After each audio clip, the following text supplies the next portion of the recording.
Good morning to all. Welcome to the TSN school. Today I am going to explain class 11 science chapter number 3. The name of this chapter is Plant Kingdom. In the previous chapter we looked at the broad classification of living organism under the system proposed by Whittaker, wherein he suggested the 5 kingdom classification: Monera, Protista, Fungi, Animalia and Plantae. In this chapter we will deal in detail with further classification within kingdom Plantae and popularly known as the plant kingdom. Previous chapter के अंदर बेटे हमने Whittaker 1969 द्वारा सुझाए कुछ सजीवों के प्रमुख वर्ग के विषय में स्टडी की थी। विटेकर ने हमें 5 किंगडम्स के बारे में बताया जिनके नेम थे Monera, protista, fungi, animalia and Plantae. इस चैप्टर में हम प्लांट किंगडम के बारे में बहुत डिटेल में स्टडी करेंगे। We must stress here that our understanding of the plant kingdom has changed over time. Fungi and members of the Monera and the Protista having cell walls have now been excluded from Plantae, though earlier classifications placed them in the same kingdom. So the cyanobacteria that are also referred to as blue-green algae are not algae anymore. In this chapter we will describe Plantae under algae, bryophytes, pteridophytes, gymnosperm and angiosperm. इस chapter में हमें यहाँ पर यह ध्यान देने की ज़रूरत है कि प्लांटी जो वनस्पति जगत है इसमें समय के साथ में परिवर्तन आता गया है।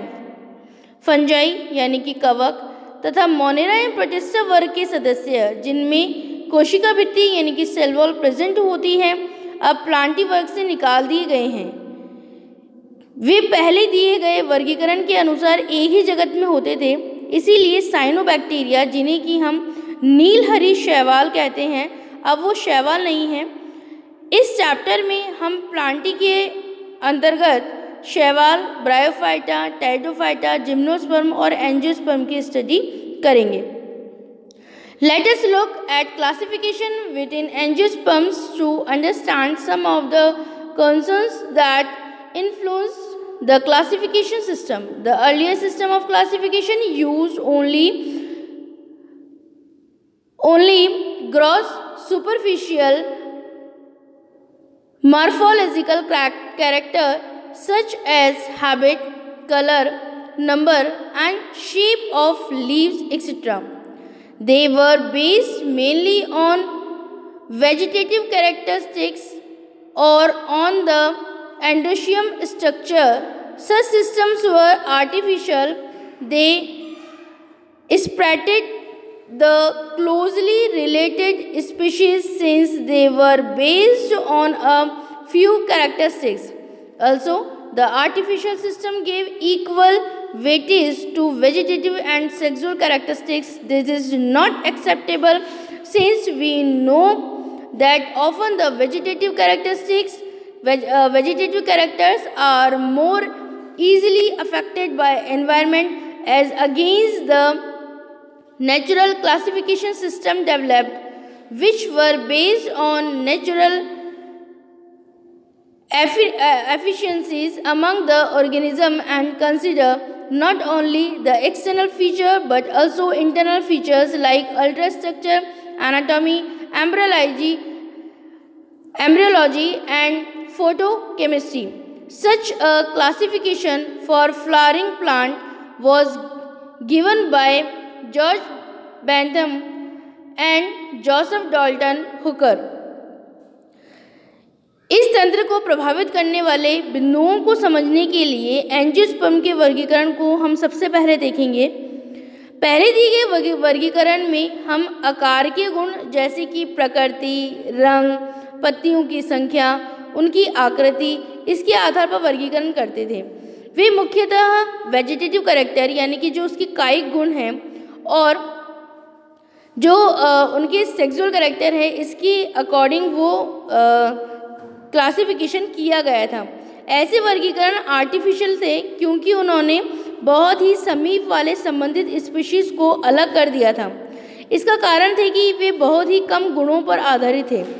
कृत्रिम वर्गीकरण में हम कायिक यानी कि वेजिटेटिव पार्ट और लैंगिक गुण यानी कि सेक्सुअल कैरेक्टर को समान मान्यता दी गई है। यह अब स्वीकार नहीं है क्योंकि हम जानते हैं कि कायिक गुणों में प्राय पर्यावरण के अनुसार परिवर्तन हो जाता है। इसकी विपरीत प्राकृतिक वर्गीकरण यानी कि नेचुरल क्लासिफिकेशन सिस्टम जीवों में प्राकृतिक संबंध एवं बाह्य गुणों के साथ साथ भीतरी गुण जैसे कि परासंरचना, शरीर, भ्रूण विज्ञान यानी कि एम्ब्रियोलॉजी, पादप रसायन के आधार पर विकसित हुआ है। लास्ट में बताया गया है such a classification for flowering plant was given by, ये जो फ्लावरिंग प्लांट का वर्गीकरण है वो जॉर्ज बेंथम तथा जोसेफ डॉल्टन हुकर ने दिया था, उन्होंने बताया था। At present phylogenetic classification system based on evolutionary relationship between the various organisms are acceptable. This assumes that organisms belonging to the same taxa have a common ancestor. We now use information from many other sources to help resolve difficulties in classification. These become more important when there is no supporting fossil evidence. Numerical taxonomy, which is now easily carried out using computers, is based on all observable characteristics. Number and codes are assigned to all the characters and the data are then processed. In this way, each character is given equal importance and at the same time hundreds of characters can be considered. Cytotaxonomy, that is based on cytological information like chromosomes, number and the structure, behavior, and the chemotaxonomy that uses the chemical constituents of the plant to resolve confusions are also used by taxonomists these days. At present, वर्तमान में हम phylogenetic classification system यानी कि जाति वृत्तीय वर्गीकरण तंत्र जो कि विभिन्न जीवों में विकासीय संबंध पर आधारित है को स्वीकार करते हैं। इससे यह पता चलता है कि समान टैक्सा के जीव एक ही पूर्वज के थे। अब हम वर्गीकरण की कठिनाइयों को हल करने के लिए विभिन्न इन्फॉर्मेशन यानी डिफरेंट जो इन्फॉर्मेशन है, सूचनाएं हैं, उन स्रोतों का उपयोग करते हैं। यह तब और भी कठिन हो जाता है जब उसके पक्ष में कोई भी जीवाश्मीय प्रमाण उपलब्ध न हो, यानी कि अगर हमारे पास में कोई भी फॉसिल एविडेंस प्रेजेंट नहीं हो तो यह उसकी स्टडी बहुत ही मुश्किल हो जाती है। यह संख्यात्मक वर्गीकी यानी कि न्यूमेरिकल टैक्सोनॉमी, जिसे अब सरलता से कंप्यूटरीकृत कर दिया गया है, सभी अवलोकीय गुणों पर आधारित है। सजीवों के सभी गुणों को एक नंबर तथा एक कोड दिया गया है, इसके बाद हमें प्रोसेस किया जाता है। इस प्रकार प्रत्येक गुण को समान महत्व दिया जाता है और उसी समय सैकड़ों गुणों को ध्यान में रखा जाता है।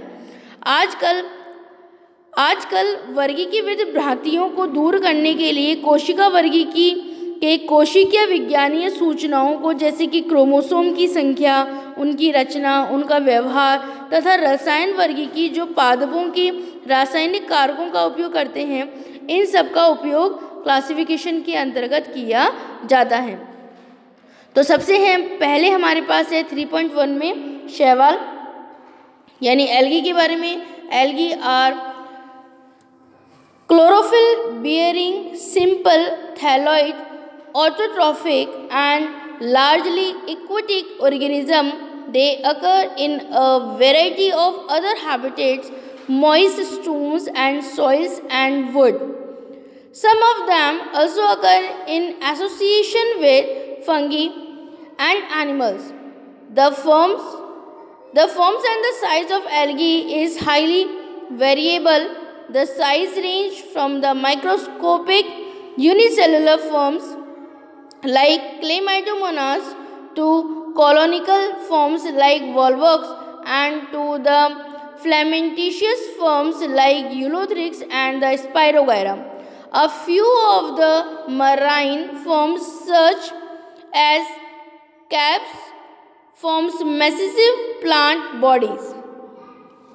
शैवाल यानी एल्गी में क्लोरोफिल पाया जाता है। ये क्लोरोफिल युक्त होती हैं, सरल और थैलॉइड स्ट्रक्चर होता है। ऑटोट्रॉफिक यानी कि स्वपोषी होती हैं एवं मुख्यतः यह जलीय यानी जलीय के अंदर both fresh water and the marine water, fresh water यानी कि अलवणीय जल और समुद्री दोनों के अंदर, दोनों तरह के पानी के अंदर ये पाई जाती हैं। ये अन्य आवाज़ जैसे कि नमक युक्त पत्थर, मिट्टी अथवा लकड़ी पर भी पाए जाते हैं। इनमें से कुछ कवक तथा प्राणियों के संगठन में भी पाए जाते हैं, जैसे कि लाइकिन और स्लॉथ रीछ पे पाई जाती हैं। शैवाल के माप एवं आकार में बहुत विभिन्नताएं होती हैं। ये कॉलोनी जैसे कि वॉल्वॉक्स तथा तंतुमयी जैसे कि यूलोथ्रिक्स, स्पायरोगायरा हो सकते हैं। इनमें से कुछ शैवाल जैसे कि कल्प बहुत विशालकाय होते हैं। The algae reproduce by vegetative, asexual and the sexual methods. जो शैवाल होती हैं बेटे वो वेजिटेटिव यानी कि कायिक, असेक्सुअल यानी कि अलैंगिक और सेक्सुअल यानी कि लैंगिक जनन करती हैं।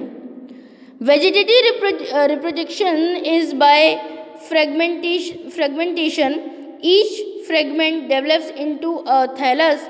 Asexual reproduction is by the production of different types of spores, the most common being the zoospores. They are flagellated यानी motile and on germination gives rise to new plant.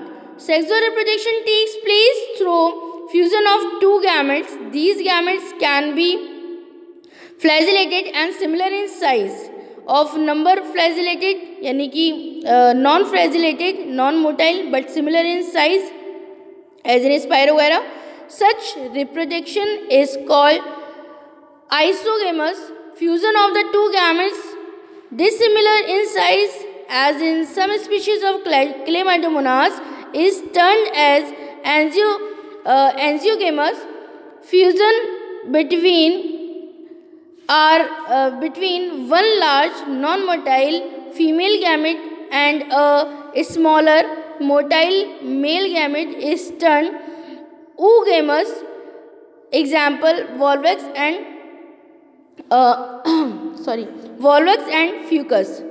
The algae का में जो reproduction है वो कायिक, अलैंगिक और लैंगिक जनन तीनों तरह का हो सकता है। वेजिटेटिव रिप्रोडक्शन यानी कि कायिक जनन के अंदर विखंडन विधि अपनाई जाती है। इसके प्रत्येक खंड में थैलस बन जाता है। अलैंगिक जनन में विभिन्न प्रकार के बीजाणुओं द्वारा होता है यानी स्पोर्स द्वारा होता है। सामान्यतः ये जो बीजाणु होते हैं, ये जो स्पोर्स होते हैं, इनको जूस्पोर होते हैं। इनमें फ्लैजिला पाई जाती हैं। ये मोटाइल यानी कि चल सकते हैं, चलायमान होते हैं और अंकुरण के बाद इसमें एक नया पौधा बन जाता है। लैंगिक जनन में दो युग्मक संगलित होते हैं यानी इनमें फ्यूजन होता है। ये युग्मक कशाभी युक्त यानी कि फ्लैजिला युक्त होते हैं और साइज के अंदर ही समान होते हैं जैसे कि यूलोथ्रिक्स में, तथा फ्लैजिला विहीन लेकिन समान माप वाले भी हो सकते हैं जैसे स्पायरोगायरा में। ऐसे जनन को हम समयुग्मकी जनन कहते हैं। जब विभिन्न माप वाले दो युग्मक संगलित होते हैं यानी कि जिनमें साइज अलग अलग होगा तो उसको हम असंयुग्मकी यानी कि एनआइसोगेमस कहते हैं। Fusion between one large and non motile female gamete and a smaller motile male gamete is turned oogamous। आगे बताया गया है कि कुछ स्पीशीज विषम युग्म की लैंगिक जनन वाले एक बड़े अचल मादा युग्मक से तथा एक छोटा चलायमान नर युग्मक जिसमें होगा मेल गैमेट जिसमें होता है, अगर ये संकलित होते हैं जैसे कि वॉल्वॉक्स और फ्यूकस के अंदर। आगे बताया गया है कि यहाँ पे देखिए डायग्राम में आपको बेटे यहाँ पर फर्स्ट के अंदर आपको दिया गया है। फर्स्ट में आपको ग्रीन जो ए पार्ट है ग्रीन एल्गी है, इसमें ये वॉल्वॉक्स कॉलोनी को शो किया गया है। सेकंड क्लेमाइटोमोनास है ए सेकंड। थर्ड वाला जो है वो कारा है। बी के अंदर ब्राउन एल्गी है, B1 ब्राउन एल्गी है और इसमें अलग अलग जो टाइप्स हैं वो इसके दिए गए हैं। ओके, नेक्स्ट आगे बताया गया है कि algae are useful to man in variety of ways at least a half of the total carbon dioxide fixation on earth is carried out by algae through photosynthesis। आगे की तरफ बताया गया है कि शैवाल वर्ग तथा उसकी महत्वपूर्ण गुण जो हैं वो उसकी स्टडी कर रहे हैं हम लोग, इंपॉर्टेंट कैरेक्टर्स की यहाँ पर स्टडी कर रहे हैं। और इसके अंदर बताया गया है कि ह्यूमन बीइंग के लिए जो एल्गी है वो बहुत ही ज़्यादा इम्पोर्टेंसी रखती हैं, बिकॉज अर्थ के ऊपर जो फोटोसिंथेसिस की जो प्रक्रिया होती है यानी प्रकाश संश्लेषण की जो क्रिया होती है उसमें कार्बन डाइऑक्साइड का लगभग आधा भाग जो शैवाल होते हैं वो स्थिर करते हैं। Being photosynthetic, they increase the level of the dissolved oxygen in their immediate environment. They are of paramount importance as primary producers of energy-rich compound which form the basis of the food cycle of all aquatic animals. Many species के name आगे दिए गए हैं आपको। among 70 species of marine algae used as food. Certain marine brown, the red algae produce large amounts of the hydrocolloids यानी water holding substance and the algin and the cara green which are used commercially. Agar, one of the commercial products obtained from Xylidium and the Gracilaria are used to grow microbes and in preparation of ice creams and the jellies। तो इस तरीके से सभी important part यहाँ पर बताया गया है। इसके अलावा क्लोरोफाइसी और रोडोफाइसीज के जो इम्पोर्टेंट क्लासेस हैं उसके बारे में भी हम लोग आगे डिस्कशन करेंगे। तो ये बताया गया है कि भाई ह्यूमन बीइंग के लिए जो एल्गी है वो बहुत इम्पोर्टेंसी रखते हैं और हमारे पर्यावरण के अंदर हमारे एनवायरनमेंट में ऑक्सीजन के लेवल को ये बढ़ा देते हैं। ये ऊर्जा के प्राथमिक उत्पाद के रूप में भी बहुत महत्वपूर्ण है क्योंकि जलीय प्राणियों के खाद्य चक्रों का ये आधार होते हैं। पोरकायरा, लेमिनेरिया, सार्गसम एंड बहुत सी स्पीशीज़ ऐसी हैं, तकरीबन 70 स्पीशीज़ ऐसी हैं जो कि भोजन के रूप में उपयोग में ली जाती हैं। कुछ समुद्री भूरे और लाल रंग की शैवाल बहुत ही अधिक कैरागीन का उत्पादन करते हैं जिनका व्यावसायिक उपयोग होता है। जेलेडियम और ग्रासिलेरिया से एगार प्राप्त होता है जिसका उपयोग सूक्ष्म जीवियों के संवर्धन में तथा आइसक्रीम और जेली बनाने के अंदर किया जाता है। क्लोरेला और स्प्रूलाइना एक कोशिकीय शैवाल है जिसमें प्रोटीन प्रचुर मात्रा में पाया जाता है, बहुत ज़्यादा मात्रा में प्रोटीन पाया जाता है, यहाँ तक कि इसका उपयोग अंतरिक्ष यात्री भी भोजन के रूप में करते हैं। शैवाल 3 प्रमुख भागों के अंदर विभक्त किया गया है। कौन कौन सी है? Chlorophyceae, Phaeophyceae and Rhodophyceae. बेटे यहाँ तक का आपका जो पार्ट है एल्गी का ये कंप्लीट होता है। चैप्टर की डीपली स्टडी कराने के बाद मैं आपको इसके नोट्स भी अवेलेबल करवाऊंगी और उसके बाद में जो नोट्स की स्टडी है उससे रिलेटेड भी आपको एक वीडियो जो है वो अवेलेबल करवा दिया जाएगा। आई होप कि जो चैप्टर का ये पार्ट है वो आपको बहुत अच्छे तरीके से समझ में आया होगा। थैंक यू वेरी मच बेटे।